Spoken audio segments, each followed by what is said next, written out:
Today we're unboxing an iPad mini 3 that should be running its original software version, iOS 8. And according to the listing photos, this is actually running the very first version of iOS 8 with 8.0.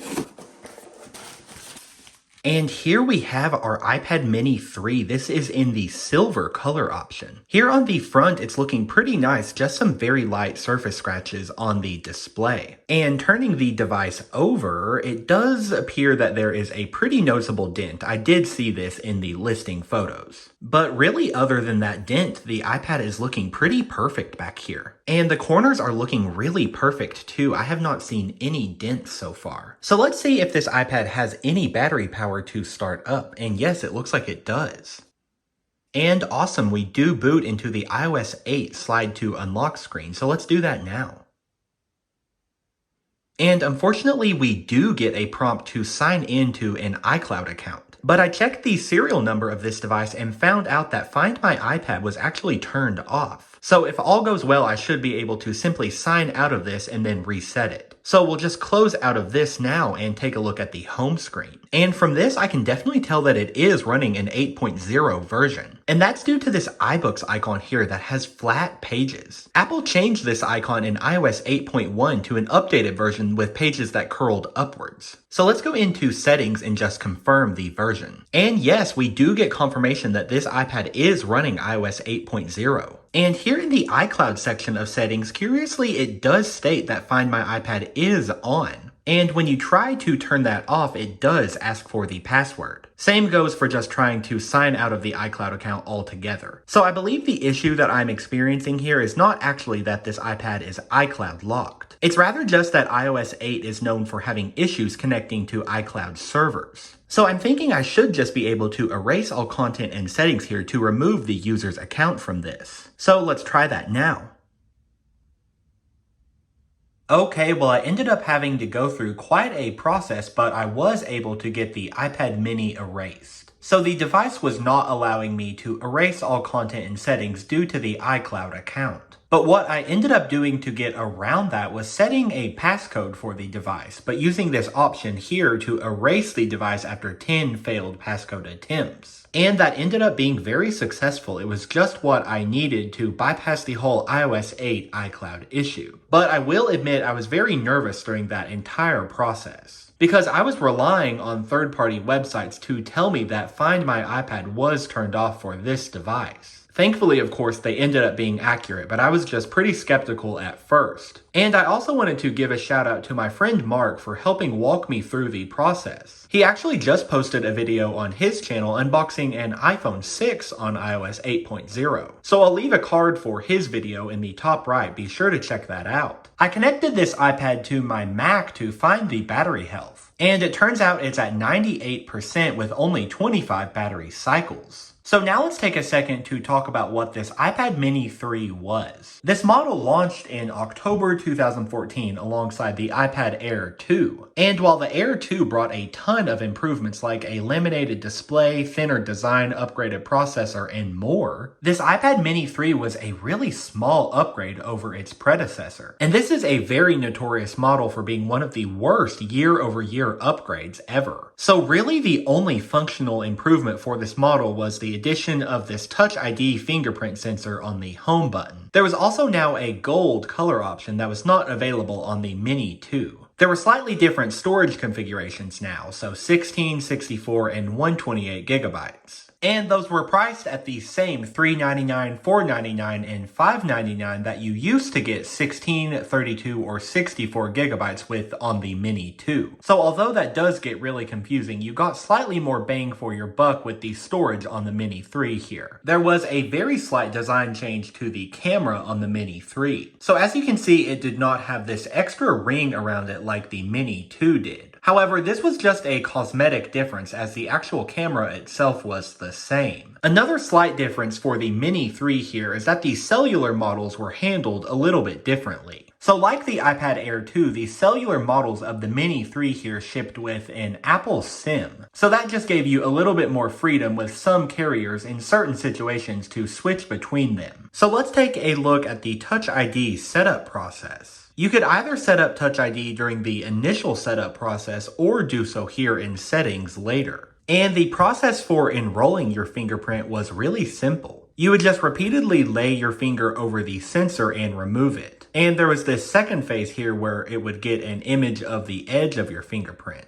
It also did require a passcode for when Touch ID was not available. You could rename these fingerprints and also add up to 5, I believe. So it was a really good idea to add multiple just for whatever finger you happen to use. And here is Touch ID in action. The Touch ID feature had first launched just 1 year back in the 2013 iPhone 5S. And it really did help save a lot of time from typing in your password every time you wanted to access your device. I have heard that the Touch ID sensor is actually faster on the iPad Air 2, so let's try that out now. So I'll just try and click these buttons at the same time. And yes, the Air 2 definitely does appear to operate quicker. We'll try that out one more time just to be sure. And yes, it looks like the Touch ID on the Air 2 is just slightly faster than what was on the Mini 3. Maybe that somehow has to do with the faster processor in the Air 2. If you have a thought about that, leave me a comment below. But that really was the exhaustive list of all differences that came for the Mini 3. Everything else for it was identical to the Mini 2, and that may not have been such a big deal if Apple didn't price these the way they did. So the Mini 3 here launched at a price of $399. And at the same time of its release, the iPad Mini 2 here dropped to $299.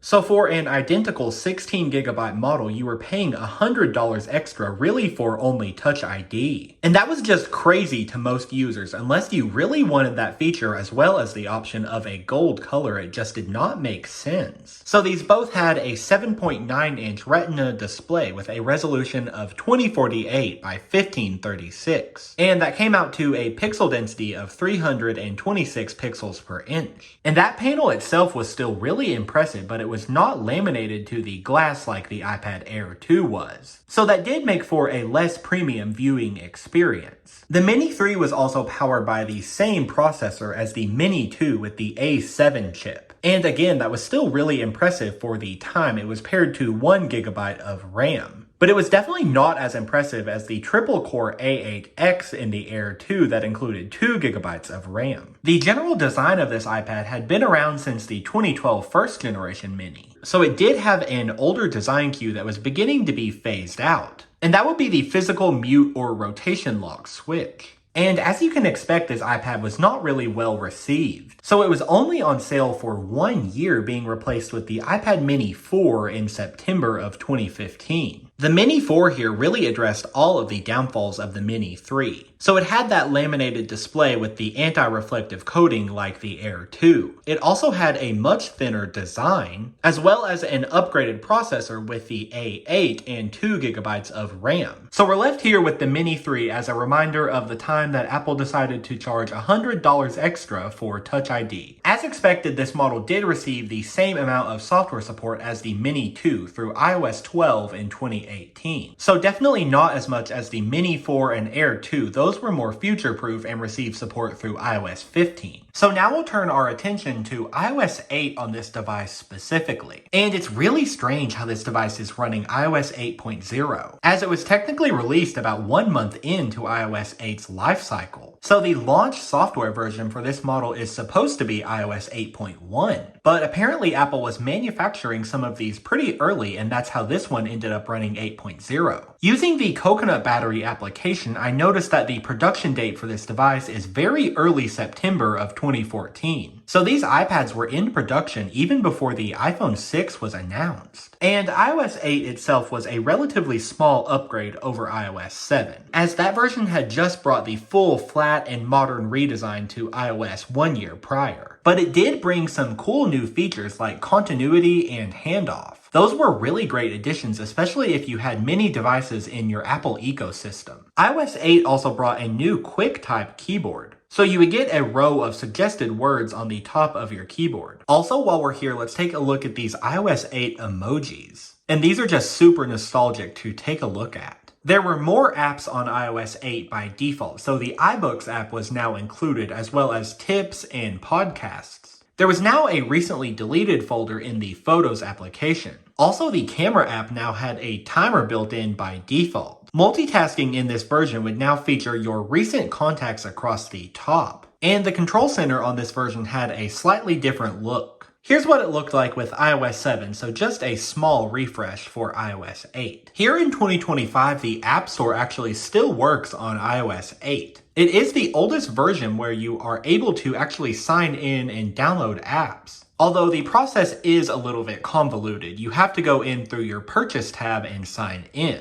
It will tell you first that your password is incorrect, but then it will send a 6-digit security code to your other devices. You then just log in one more time, but put that 6-digit security code at the end of your password. And by jumping through all of those hoops, you're able to download older applications to this device. So I'll show you, I was able to download a small selection of games. I was pretty limited here due to the small 16 gigabytes of storage. And I also wanted to save some space for my iTunes library. We'll also try out Siri here on iOS 8.